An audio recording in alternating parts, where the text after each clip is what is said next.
Hello guys, I'm Timothy Earl from Baseball Talk with the Earl Brothers, and welcome back to what you missed in the MLB.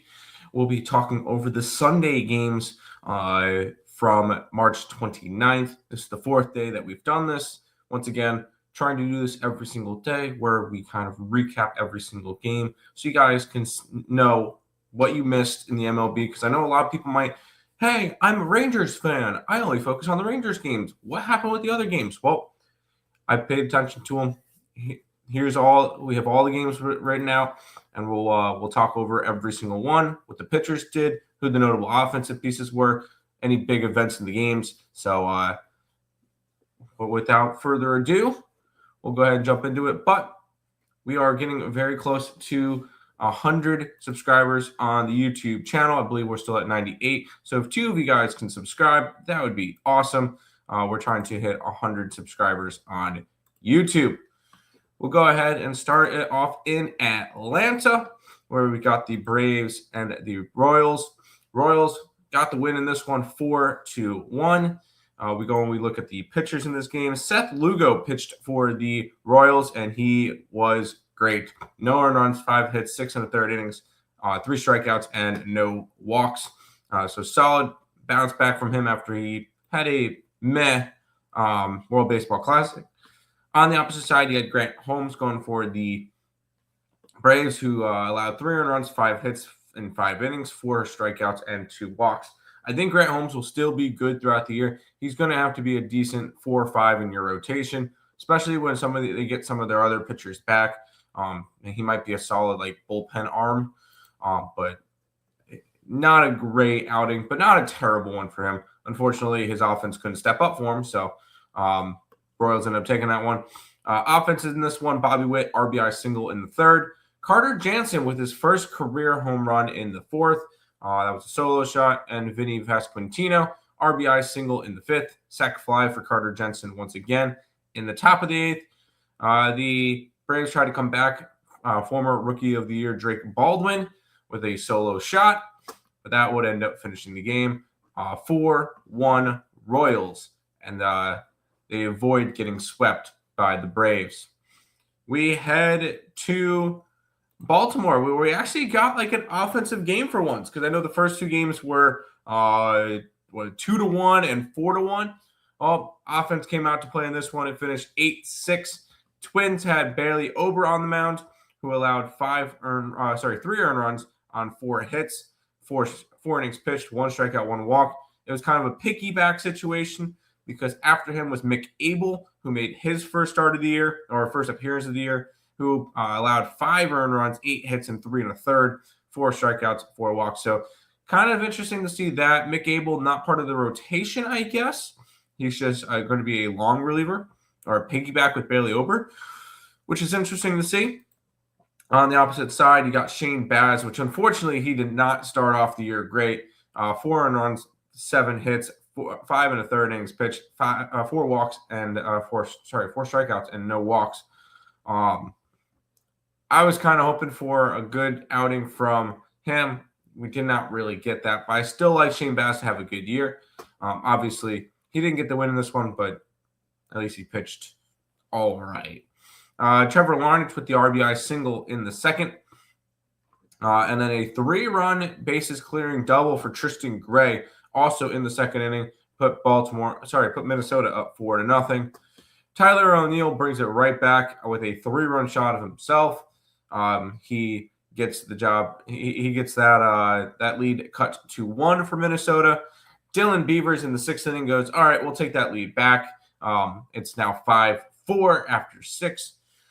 Bryce Lewis ends up going, you know what? We're gonna settle this one, or we're gonna even this one up, and he has a solo shot, his second of the year. Pete Alonso, RBI single in the bottom of the 7th, his first RBI of the year.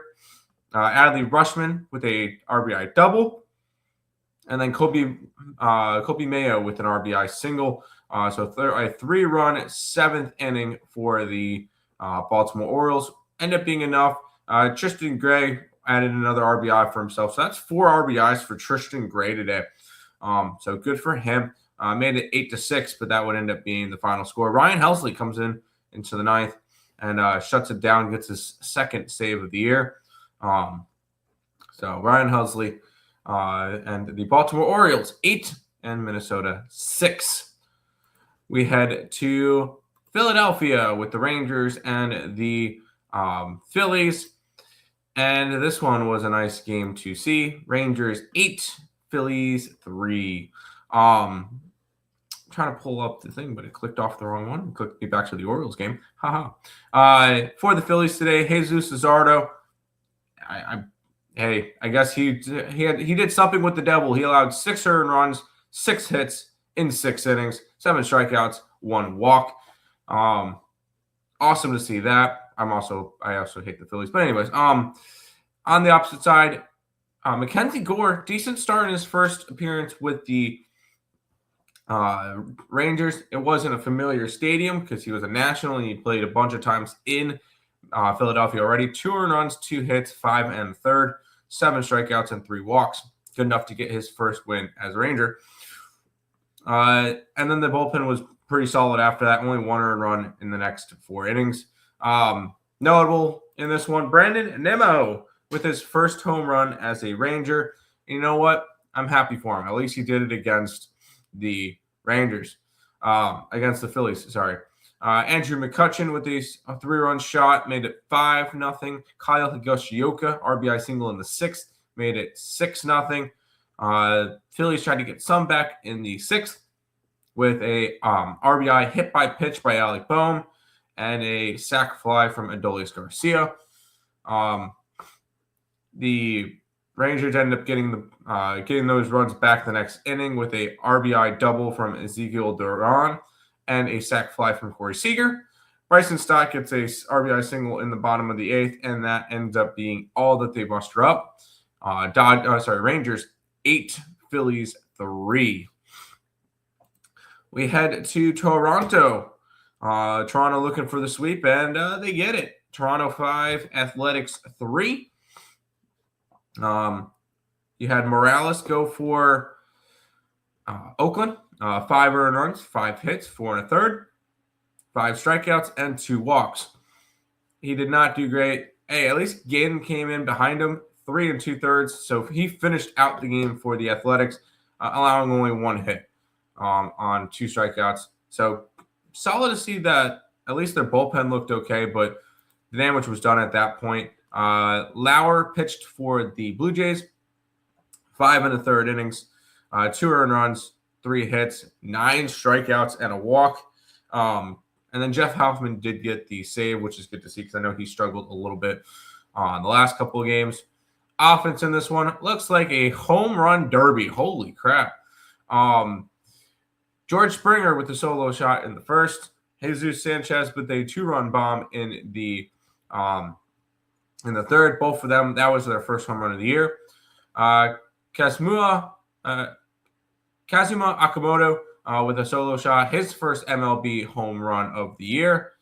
Made it 4-0. The Athletics tried to get right back in there. Max Muncy, the Oakland Athletics, Max Muncy, cuts the lead in half, 4-2. An RBI walk in the bottom half of the 5th made it 5-2, and after that, a bunch of zeros. So bullpens looked good in this one. Starting pitchers did not. Blue Jays get the sweep. It's their 3rd time in franchise history that they start off 3-0. The last 2 times, they won the World Series. So here we go. But Blue Jays get the win over the Athletics. Reds and the Red Sox finished off their series with the Reds taking it after the Red Sox won the first game. Reds came back and won the last 2. Reds 3 and Red Sox 2. Red Sox had Connerly early on the mound, which pitched a really good game. 1 earned run, 5 hits, 5 1/3 innings pitched, 6 strikeouts, and 2 walks. He was solid. On the opposite side, Brett Lauder was also, early outpitched Lauder. 2 earned runs, 3 hits, 5 innings, 5 strikeouts, 2 walks for Lauder. In terms of scoring, Willie Abreu, a 2-run shot in the top of the 4th for the Boston Red Sox, and the 3 runs came in the bottom of the 6th for the Reds, with a 3-run shot by Eugenio Suarez. His first since coming back to the Reds. Gave them a 3-2 lead, and the bullpens were nails. The Cincinnati bullpen allowed 4 hits in 4 innings, and the Boston Red Sox allowed 2 hits in 2 2/3 innings. So the bullpens were solid enough to not allow anything else. But Reds 3, Red Sox 2. Reds take the series at home. And how about one of the more fun games yesterday? Rockies 3, Marlins 4. Yeah, I said this game was fun. We'll talk about it. Rockies threw Jose Quintana yesterday. He went 4 1/3, 2 earned runs, 4 hits, 2 strikeouts, 4 walks. He looked okay. Nothing crazy. On the opposite side, you had the Miami Marlins throwing Max Myers. 3 earned runs, 5 hits in 5 innings, 5 strikeouts, 2 walks. So the pitchers were kind of good. And granted, those 3 runs came on a 3-run double by Jordan Beck in the first inning. And that's all that the Rockies scored. They went up 3-0 there. Otto Lopez got 1 back in the first inning with an RBI double. A sac fly by Austin Slater in the bottom of the second got them back within 1. And then a bunch of zeros from the 3rd to the 8th and into the bottom of the 9th, where we get his first home run as a Miami Marlin, and Owen Casey walks it off for the Marlins. The Marlins get the sweep. The first place Miami Marlins get the sweep as they win against the Colorado Rockies 4-3 for the second day in a row. Now, I know yesterday we had a lot of extra inning games. Well, Saturday's games. Sunday's games, we had 1. Here's the only game that went into extra innings in the MLB yesterday, and that was the Pittsburgh Pirates and the New York Mets. Pirates 4, Mets 3. Pirates threw Mildonzinski, who was really freaking good. I know it says 2 earned runs and 6 hits in 4 1/3, 8 strikeouts, including striking out the top of the batting order, Lindor, Soto, and Bo Bichette back-to-back. Like strikeout. Second time through the order, strikeout. So they did not have it. Nolan McLean went 5 innings, 2 earned runs, 4 hits, 8 strikeouts, 2 walks. He looked okay. He got beat on a couple of fastballs. Top of the first, Ryan O'Hearn gets the Pirates on the board with an RBI single. Marcus Semien with a sac fly in the bottom of the second tied up the game. Brandon Lowe with his 3rd home run of the year for the Pirates puts them up 2-1. An RBI single for Juan Soto ties the game back up in the 5th, and then 4 zeros in a row for the 6th, 7th, 8th, and 9th. And then we get to extra innings. And Mets decided to throw Dickie Lovelady again for the 2nd day in a row in extra innings. Not good. Ryan O'Hearn with an RBI single scored the runner that started at second. And then we're like, all right, get out of it. They couldn't get out of it. Henry Davis with an RBI single made it 4-2. RBI double for Juan Soto in the in the bottom of the 10th. Lindor gets thrown out at the plate, which does not help at all. And then the Mets couldn't sneak across a run. Bo Bichette 0 for 5, 3 strikeouts today. Started to get booed. Hey, he's going to be fine. I know somebody will be like, oh, what about this guy? Like Bichette's hitting 071. Blanco's hitting 100. Benj is hitting 100. Simeon's 182. It's one weekend. It is one freaking weekend. I'm not worried about it. I'm really not. Pirates get the win in extra innings. Mets still win the series in this one. Angels, Astros. In what was a crazy back and forth game. Astros win this one 9-7. Starting pitching was not good in this game. Kahanowicz for the Angels allowed 5 earned runs, 4 hits, 4 innings pitched, 3 strikeouts, and 5 walks. Can't allow all those walks. That's going to end up killing you, and it did. Tatsui Imai was not great either. 2 2/3 innings pitched, 4 earned runs, 3 hits, 4 strikeouts, 4 walks in his first outing in the MLB. Not great. Not great. Scoring in this one, and there was a lot of it. Houston started up 4-0. Christian Vasquez with a 2 RBI single. Yordan Alvarez with an RBI single as well. And then Isaac Paredes reached on a throwing error, which scored Christian Vasquez, which made it 4-0. So you're thinking, all right, they're at 4. They should be good to go. That lead didn't even last an inning because in the top half of the third, a 3-run double from Jorge Soler brings them back within 1. Joe Adele with an RBI single ties it up. Top of the fourth, Zach Neto with his second home run of the year puts the Angels up 6-4. Tristan Vasquez goes, all right, I'm back. We're going to get a 2-run double, and we're going to tie up the game, which was good for 2 innings. And then we hit to the 8th. Isaac Paredes comes back and says, all right, let's get some more runs. 2-run double for Isaac Paredes. RBI double for Jose Altuve. Makes it 9-6. Once again, like the day before, Angels try to come back in the bottom half or top half of the ninth.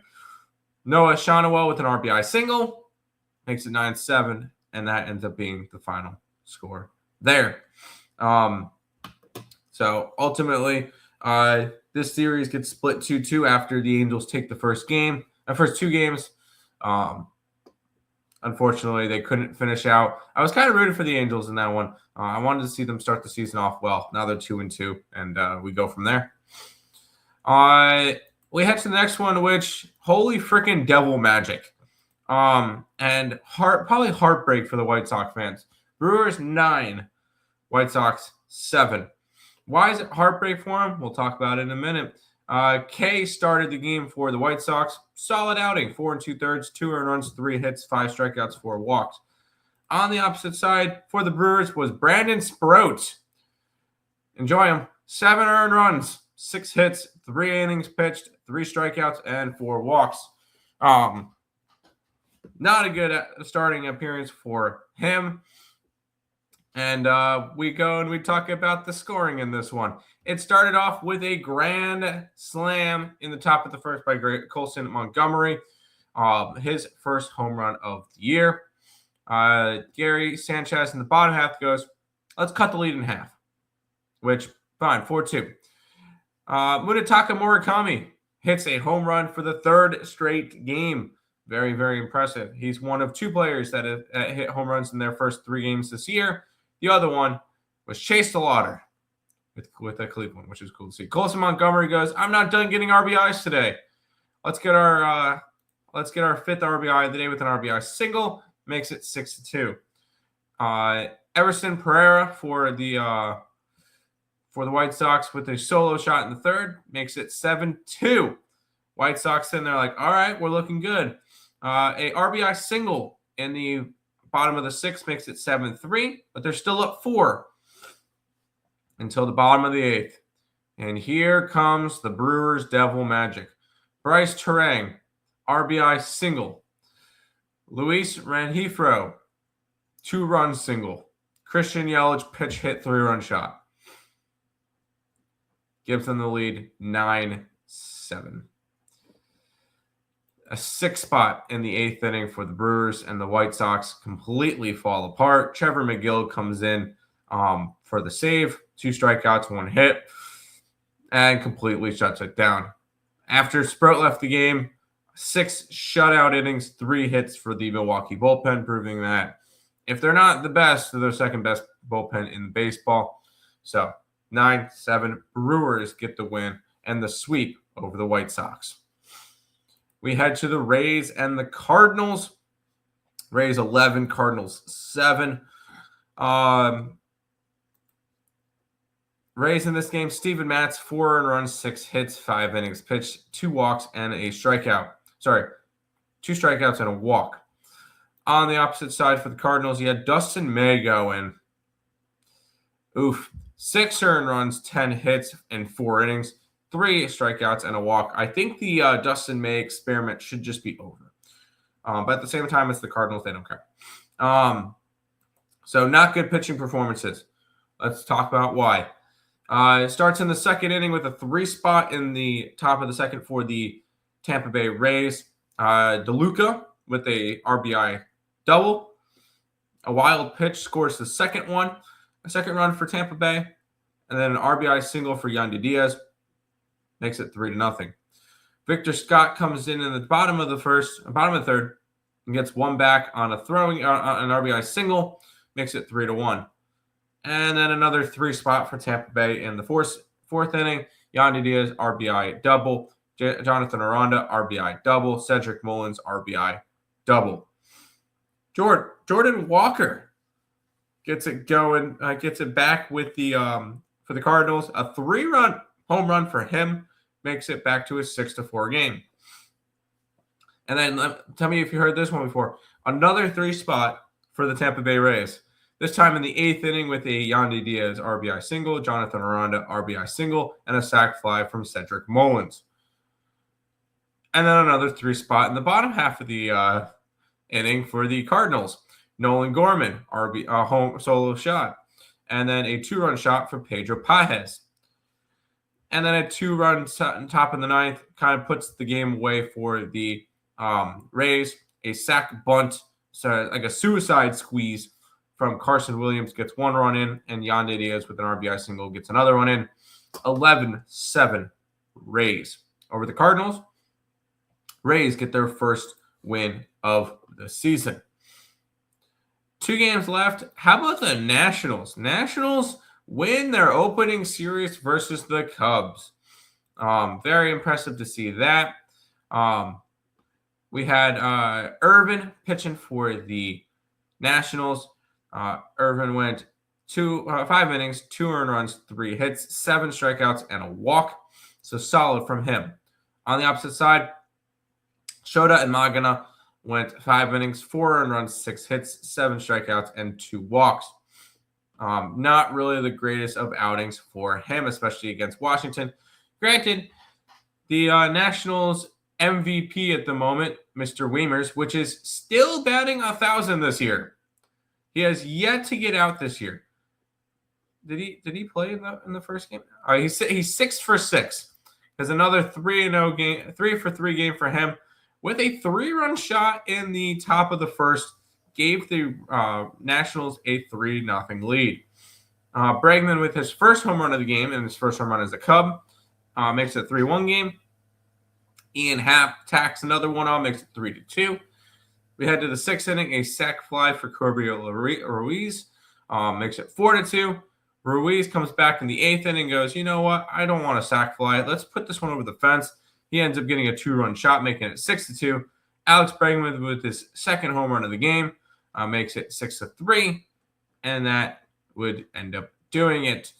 The Nationals go into Wrigley and take an opening series from the Cubs. Very impressed. I'm very impressed with that one as they start off the year 2-1. And then we go to the biggest blowout from yesterday, and that was the Guardians and the Mariners as they end up splitting the series. Mariners 8, Guardians nothing. Sassoni pitched for the Cleveland Guardians. Not a good start for him. 6 earned runs, 6 hits in 4 1/3 innings pitched. 5 strikeouts and 3 walks. On the opposite side, Emerson Hancock went 6 no-hit innings. Very impressive to see that one.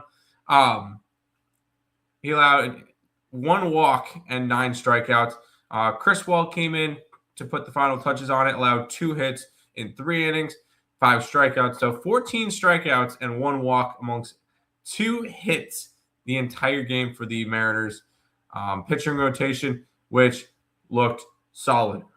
And the game was over in the 4th inning. 4th spot put up for Seattle there. Leo Rivas with a RBI single. Brandon Donovan with a 3-run shot, his second home run as a Seattle Mariner. Randy Arozarena, RBI double. Luke Raley, RBI single. Then Cal Raleigh finally gets something involved with the Mariners because I know he's been struggling a bunch this year. He's batting 133. RBI double for him. And Randy Arozarena ends up getting a RBI single in the bottom of the eighth. 8-0 Seattle final in that one. Both teams now 2-2. That is the end of the first weekend in the MLB. We get some more fun matchups coming up starting today on Monday. But that is going to do it for this video of what you guys missed in the MLB. I'll be back again tomorrow with another one. Thank you, guys.